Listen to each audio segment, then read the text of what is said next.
pessoal, meu nome é Guilherme, sou professor de Química aqui da oficina de estudante, dou aula para as turmas extensivas da tarde, para algumas turmas da noite. Nossa aula de hoje a gente vai estudar um assunto chamado termoquímica, que não é tão difícil assim, mas é um assunto bastante específico. Aparece muitas vezes no Enem a diferença entre ΔH de combustão e poder calorífico.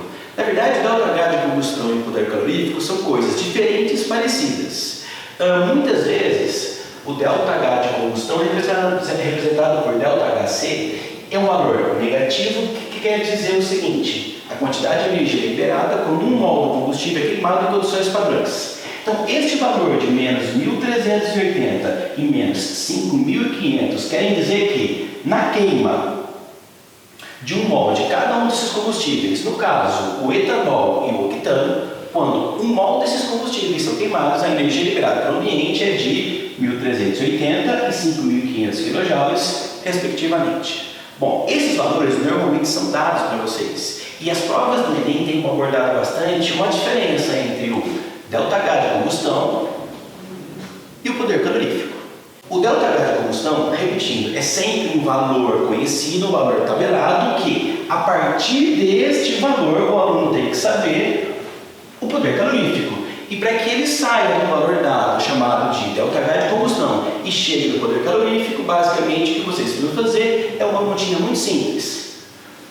Consulta a massa molar, que você encontra sempre facilmente na tabela periódica, no caso do etanol 46 e do octano 114. Peraí, como é que faz esse cálculo mesmo?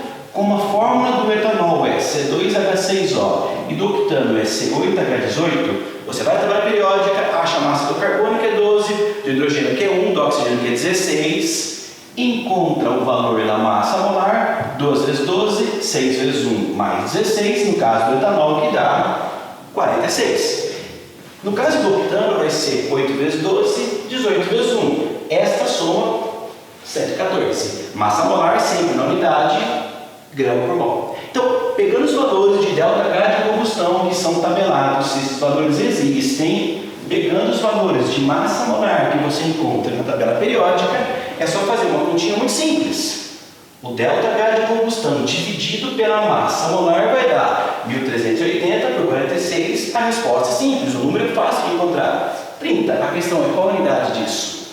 Quilojoules por mol é a unidade do ΔH de combustão. Gramas por mol é a unidade de massa molar. Então, quando a gente pega esses 1.380 kJ por mol e divide por 46 gramas por mol, a unidade de medida resultante vai ser essa, quilojoules por grama. Então, este número, 30 kJ por grama, quer dizer que, quando você queima 1 grama de etanol, são liberados 30 kJ, tudo bem? Agora, olha uma diferença. Normalmente, os valores tabelados de ΔH de combustão, eles apresentam um sinal negativo, que dizendo que o sistema é exotérmico, a energia é liberada.